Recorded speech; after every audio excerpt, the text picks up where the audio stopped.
नमस्कार, मैं हूं आंचल काद्यान और आप देख रहे हैं जनता टीवी। चलिए रुक करते हैं यूपी और उत्तराखंड की खबरों का। निर्वाचन आयोग की ओर से चुनाव की तारीखों की घोषणा के बाद आज पहली बार भाजपा कार्यालय में चुनाव समिति की बैठक हुई। बैठक में पहले चरण में प्रत्याशियों के नामों पर चर्चा होने के साथ ही कोविड काल में चुनाव की तैयारियों पर मंथन जारी हुआ है। वहीं यूपी चुनाव में प्रत्याशियों को लेकर एक बैठक 11 जनवरी को दिल्ली में होगी। उम्मीद जताई जा रही है कि ये बैठक के होने के बाद कभी भी भाजपा उम्मीदवारों की पहली लिस्ट जारी कर सकती है। संभावित नामों को केंद्रीय समिति को भेजा जा सकता है, जिसके बाद केंद्रीय चुनाव समिति पहले फेज के उम्मीदवार के नाम पर मोहर लगा सकती है। बता दें कि यूपी विधानसभा चुनाव 7 चरणों में होगा, जो 10 फरवरी से शुरू होगा। 7 मार्च को वोटिंग खत्म होगी। पहले फेज का चरण 11 जिलों में 58 विधानसभा क्षेत्रों में होगा।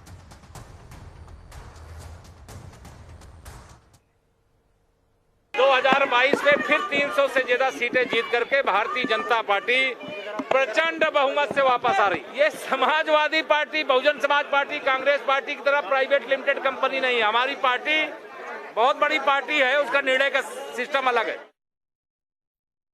भाजपा चुनाव कार्य समिति की बैठक खत्म हो चुकी है। मुख्यमंत्री योगी आदित्यनाथ बैठक से निकल चुके हैं। आज काफी अहम बैठक बताई जा रही थी, क्योंकि 2022 चुनाव पहले फेज का है, उसमें जहां पश्चिम क्षेत्र में चुनाव होना है। तमाम जिलों के जो प्रत्याशियों की जो सूची है, आप देख सकते हैं, ये भीड़ जो है वो प्रत्याशियों की है। अपना अपना आवेदन लेकर आए हैं कि उनको टिकट चाहिए विधायकी का। ये मुख्यमंत्री योगी आदित्यनाथ अभी निकले हुए मीटिंग से के बाद बाकी के जो सदस्य हैं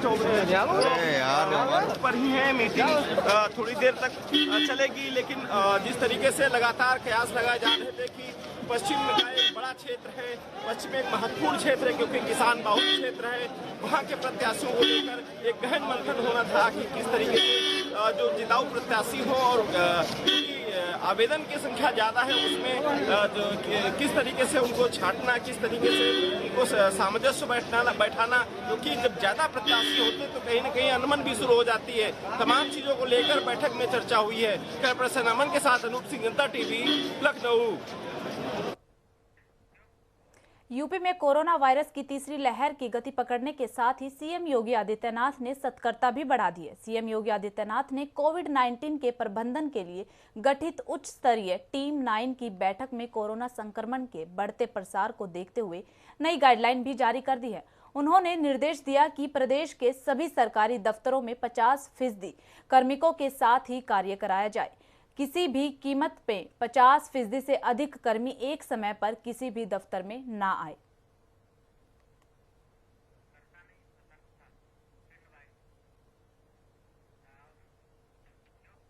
देश भर में कोरोना वायरस का कहर तेजी से फैल रहा है। बीते 24 घंटे में कोरोना वायरस के 8,334 नए मामले सामने आए हैं, तो वहीं कोरोना के कहर से 4 लोगों की जान भी चली गई है।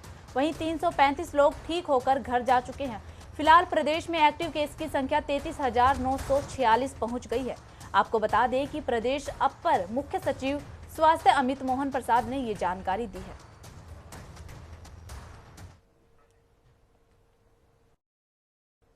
चौबीस घंटों में संक्रमण के 8,334 नए मामले सामने आए हैं। इसी अवधि में उपचारित होकर डिस्चार्ज होने वालों की संख्या 335 है। इस समय प्रदेश में एक्टिव इन्फेक्शन के कुल 33,946 मामले हैं। इन 33,946 मामलों में से 33,563 होम आइसोलेशन में है, अर्थात घर पर रहकर ही स्वास्थ्य लाभ कर रहे हैं। इस बार की लहर में हम ये देख रहे हैं कि लोगों को अस्पताल जाने की आवश्यकता बहुत ही कम पड़ रही है और लोग घर पर रहकर ही स्वस्थ हो जा रहे हैं। इसलिए किसी भी प्रकार के भ्रामक प्रचार में ना आइएगा और किसी भी प्रकार से भयभीत ना होइए, घबराइए नहीं। जहां भी आप हैं, आपके घर पर ही हमारी टीमें संपर्क करके आपको दवाइयां उपलब्ध करवाएंगी और आप दवाइयों का सेवन कर बिल्कुल स्वस्थ हो जाएंगे। आगामी विधानसभा चुनाव से पहले चाचा और भतीजे के गिले शिकवे पूरी तरह से दूर हो चुके हैं। जी हां, हम बात कर रहे हैं प्रसपा अध्यक्ष शिवपाल यादव और सपा अध्यक्ष अखिलेश यादव के बीच के रिश्तों की। शिवपाल ने जनता टीवी से खास बातचीत करते हुए कहा कि उन्होंने अखिलेश यादव को प्रत्याशियों की लिस्ट दे दी है। अब अखिलेश जी जो भी निर्णय लेंगे वो उन्हें मंजूर होगा। आखिर इस रिश्ते में इतनी मिठास कैसे आई और ऐसी क्या मजबूरी थी कि चाचा शिवपाल को अखिलेश के साथ आना ही पड़ा? इसका जवाब खुद शिवपाल ने दिया है, सुनिए। उत्तर प्रदेश 2022 के विधानसभा चुनाव का बिगुल बज चुका है। ऐसे में तमाम पार्टियां अपनी अपनी जीत के दावे कर रही हैं। ऐसे में हमारे पास यूपी की सियासत में अपनी एक अनोखी पहचान रखने वाले शिवपाल सिंह यादव हमारे साथ खास बातचीत के लिए मौजूद हैं। शिवपाल जी, चुनाव आयोग ने कहा है कि 15 तक वर्चुअल रैली, क्या ऐसे में बीजेपी से मुकाबला आप कर पाएंगे वर्चुअल रैली में? देखिए, अब वर्चुअल और डिजिटल जो निर्देश हुए हैं तब चुनौती तो है ही, और जो छोटे छोटे दलों के सामने परेशानियां तो पैदा हो ही गई हैं, लेकिन अब इसका सब चुनौतियों का मुकाबला तो करना ही है। चुनाव में जाना है, चुनाव जीतना भी है, भारतीय जनता पार्टी को हराना भी है। तो ये चुनौती तो है, बड़ी चुनौती तो है, लेकिन हमारा जो अखिलेश यादव के नेतृत्व में जो गठबंधन बना है, तो इस गठबंधन ने भी तय कर लिया है कि जनता ने भी, उत्तर प्रदेश की जनता ने भी मन बना लिया है 2022 में भारतीय जनता पार्टी को परास्त करना है। योगी आदित्यनाथ का एक बयान आया है। योगी जी कह रहे हैं कि जो तमाम पार्टियां हैं, हम 400 सीट जीत रहे हैं, बाकी एक चाचा, एक अखिलेश, एक कोई और। अब देखिए, हम इतना जानते हैं ना, अब योगी जी कुछ भी कहें, योगी जी भी कुछ भी कहें, लेकिन 2022 में प्रचंड बहुमत की सरकार अखिलेश यादव के नेतृत्व में बनेगी। इतना मुझे जानकारी है। क्या आपको भी कृष्ण सपने में आ रहे हैं? देखिए, कृष्ण को तो हम मानते तो हैं, कृष्ण को तो हम नहीं मानेंगे तो कौन मानेगा। हमने अपनी जब रथ यात्रा शुरू करी थी तो मथुरा से करी थी, बांके बिहारी जी के दर्शन करके की थी। सबसे पहले रथ यात्रा हमारी ही शुरू हुई थी, तब सबको याद आने लगे। और देखिए, अब सबको तो जो कृष्ण जी का नाम जब लेने लगे हैं तो अच्छी बात है, अच्छी बात है। सब लोग, हमारे उत्तर प्रदेश में 80% हिंदू हैं।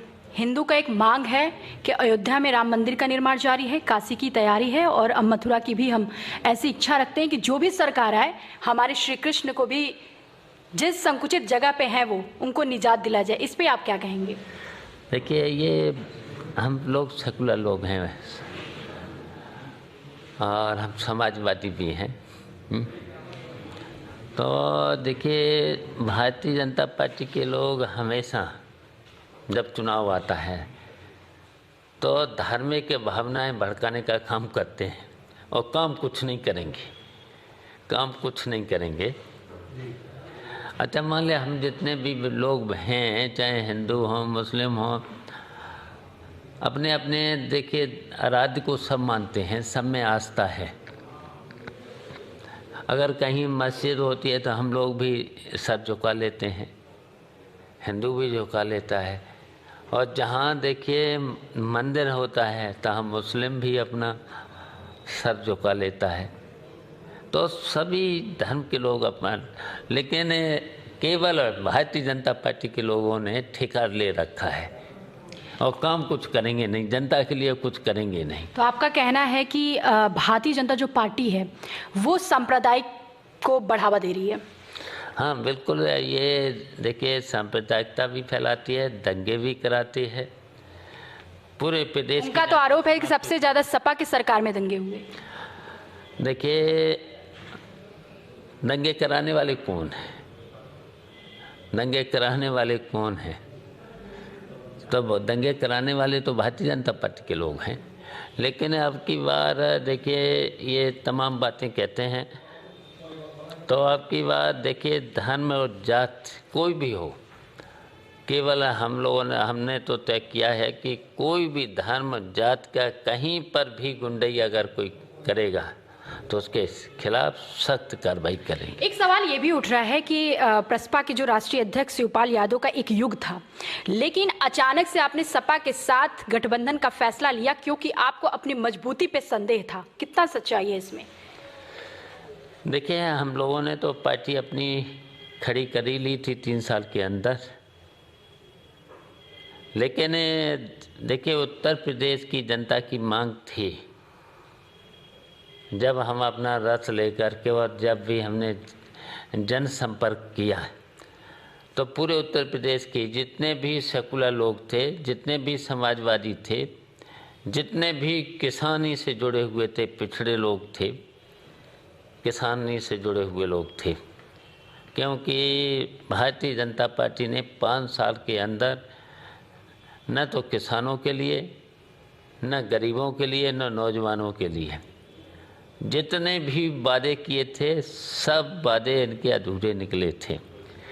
तो जब हम निकले तो जनता ने मांग की थी हमसे, इच्छा थी उनकी कि आपको अब जो आपकी पुरानी पार्टी है और अखिलेश यादव हैं, उनसे मिलकर के ही चुनाव लड़ना चाहिए।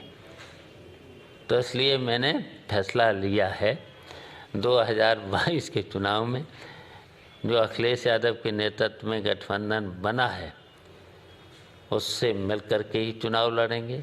भारतीय जनता पार्टी को हटाना है, अखिलेश यादव को फिर से 2022 में मुख्यमंत्री बनाना है, इसलिए हमने ये फैसला लिया है। और बेरोजगारी फीसदी भी सबसे अधिक कहते हैं योगी जी की हमारे में सबसे कम है, हम हैं 4-5% और सपा में था 17%। अब देखिए, 2 करोड़ का वादा किया था, हम उस पर नहीं जाना चाह रहे। आपने लंबी बात खींचती है ये। अब सरकार बनाने हम लोगों को 2022 में बनाने का सवाल है। अब हम लोग सरकार बना लेंगे, ये बना लेंगे, तब हम लोग झूठे वादे नहीं करते हैं। हमेशा जब भी हम लोग सरकार में रहे, जो भी वादे किए हैं हम लोगों ने पूरा किया है और हम सब रास्ते निकाल लेंगे, इसकी चिंता मत। आप कितने सीटों पे चुनाव लड़ेंगे? अब हमने देखिए सूची दे दी है अखिलेश यादव को। कितने लोगों की सूची दी है शिवपाल जी? अब हम आपको फिर फोन पर बता देंगे, अब ये बातें यहीं पर छोड़ो। ऐसा चर्चा है कि 5 सीटों पे आप चुनाव लड़ रहे हैं। अब हमने अखिलेश पे छोड़ दिया है, पूरा अखिलेश पे छोड़ दिया है, जो भी देंगे सीटें, और अब हम मिल कर के चुनाव लड़ेंगे। बस हमारा एक मेन मकसद है भारतीय जनता पार्टी को हटाने का। ये थे शिवपाल यादव जी, जो हमारे तमाम सवालों का बहुत ही बेबाकी से जवाब दिया है। उन्होंने कहा सीट का जहां तक निर्णय है वो हमने अखिलेश यादव पर छोड़ दिया है और हमें पूरा विश्वास है कि हमारे हित का वो ध्यान रखेंगे। कैमरामैन सनी के साथ मैं जया सिंह, जनता टीवी, लखनऊ। हरिद्वार से इस वक्त की बड़ी खबर आ रही है। मकर संक्रांति पर गंगा स्नान पर रोक लग चुकी है। कोरोना के मामलों को देखते हुए ये फैसला लिया गया है। बढ़ते हुए कोरोना मामलों को देखते हुए फैसला लिया है। जिला अधिकारी ने जारी किए दिशा निर्देश। मकर संक्रांति के पावन पर्व पर अब गंगा स्नान पर रोक लग चुकी है। ये अहम फैसला कोरोना के बढ़ते हुए मामलों को लिया गया है। मुख्यमंत्री पुष्कर सिंह धामी ने अपनी मां के साथ टपकेश्वर महादेव दर्शन कर जलाभिषेक किया। वहीं चुनावी आचार संहिता प्रभावी होने के बाद सीएम धामी ने भगवान शिव का जलाभिषेक कर आशीर्वाद मांगा। पूजा अर्चना के बाद सीएम पुष्कर सिंह धामी ने कहा कि वो मुख्यमंत्री नियुक्त होने के बाद भी सबसे पहले महादेव की शरण में आए थे। वहीं अब चुनाव की घोषणा होने के बाद भी महादेव से आशीर्वाद लेने आए हैं। दूसरी तरफ मुख्यमंत्री पुष्कर सिंह धामी की मां ने भी अपने बेटे के लिए चुनाव जीत की कामना की है। साथ ही कहा कि कम समय में उनके बेटे ने जनहित के लिए कई काम किए हैं। जिसका आशीर्वाद जनता आम चुनाव में उनको देने का काम करेगी।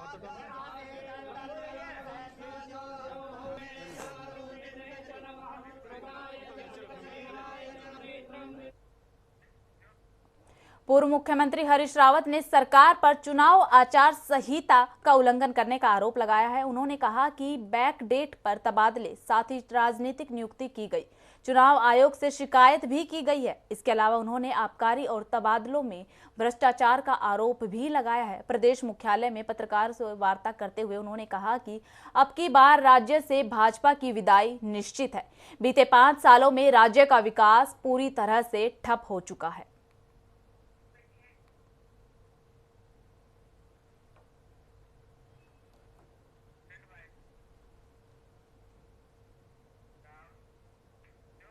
विधानसभा चुनाव का बिगुल बज चुका है। अब इंतजार केवल उम्मीदवारों के नाम के ऐलान का है। उम्मीद की जा रही है कि बीजेपी और कांग्रेस की पहली लिस्ट 15 जनवरी तक आ सकती है। उम्मीदवारों के चयन को लेकर बीजेपी की कशमकश जारी है। आपको बता दें कि नैनीताल जिले की 6 विधानसभा सीटों पर उम्मीदवारों के चयन को लेकर पार्टी और कार्यकर्ताओं में विचार विमर्श चल रहा है। अभी तक नैनीताल, भीमताल और हल्द्वानी सीट पर विचार हो रहा है। पार्टी कार्यकर्ताओं की नव प्रत्याशियों के चयन को लेकर वोटिंग के सहारे टटोली जा रही है। अब बारी रामनगर, कालाडूंगी और लालकुआ सीट की है।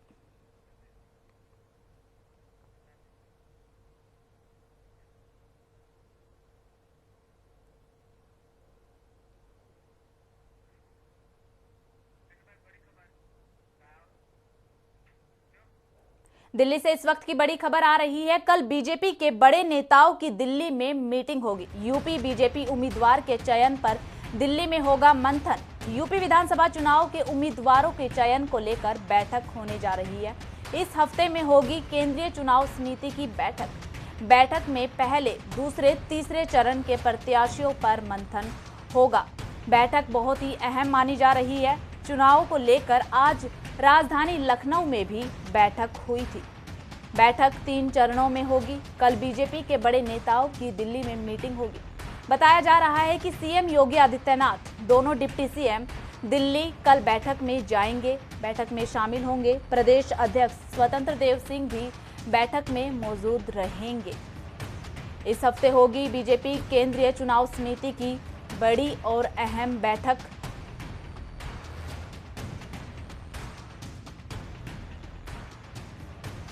हमारी सहयोगी हमारे साथ पूजा मोहन पांडे जुड़ गई हैं। पूजा जी, क्या लगता है कि आला कमान उम्मीदवारों की पहली सूची में किन चेहरों या फिर किन नामों को प्राथमिकता दे सकते हैं?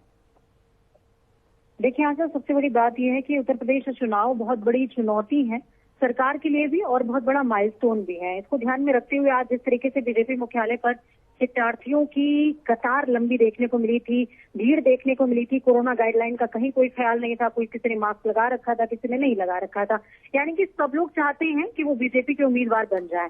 इसी की कोशिश में आज आवेदन अपने दर्ज कराए हैं। आवेदनों को जो उसमें प्रबल दावेदार हैं उनको दर्ज किया गया है। उनकी एक फाइल तैयार हुई है और सबसे बड़ी बात यह है कि बीजेपी कैडर बेस्ड पार्टी है और अपने क्षेत्र में अपने संभावित प्रत्याशियों के लिए वो सर्वे करवाती है। ये सर्वे आज से 3 महीने पहले ही हो चुके हैं, यानी कि आवेदन के इतर भी उन्हीं प्रत्याशियों को प्राथमिकता मिलेगी जिनकी उम्मीद उनके क्षेत्र में प्रबल है। और सबसे बड़ी बात यह है कि कल 3 चरण में मीटिंग होनी है और 3 चरणों के प्रत्याशियों के नामों पर ही मंथन भी होना है। आलाकमान के पास ये फाइल पहुंच चुकी है। कल 3 चरणों में मीटिंग होगी जिसमें तमाम दिग्गज आलाकमान मौजूद होंगे, साथ में प्रदेश अध्यक्ष भी उसमें मौजूद होने वाले हैं इस मीटिंग में, जिसमें खास देखने को ये मिलने वाला है कि आखिरकार किन नामों पर जो है सरकार फैसला लेती है। क्योंकि देखिए, मुजफ्फरनगर पहले चरण में पश्चिम बेल्ट को सरकार को टैकल करना होगा। पश्चिम बेल्ट वो बेल्ट है जो किसान प्राथमिकता के साथ में उस क्षेत्र में से आंदोलन में उन्होंने पार्टिसिपेट किया था, तो वो बहुत बड़ा चुनौती वाला क्षेत्र है। उस क्षेत्र के लिए नामों को फाइनल करना ये सरकार के लिए बड़ी चुनौती होने वाला। ठीक है पूजा जी, आपका बहुत बहुत शुक्रिया तमाम जानकारी के लिए। आपको बता दें कि इस वक्त की बड़ी खबर, कल दिल्ली में अहम बैठक होने जा रही है। विधानसभा चुनाव के उम्मीदवारों के चयन को लेकर ये बैठक बहुत ही अहम मानी जा रही है। इस हफ्ते में केंद्रीय समिति की बैठक होगी। 3 चरणों में उम्मीदवारों के नामों पर मंथन होगा।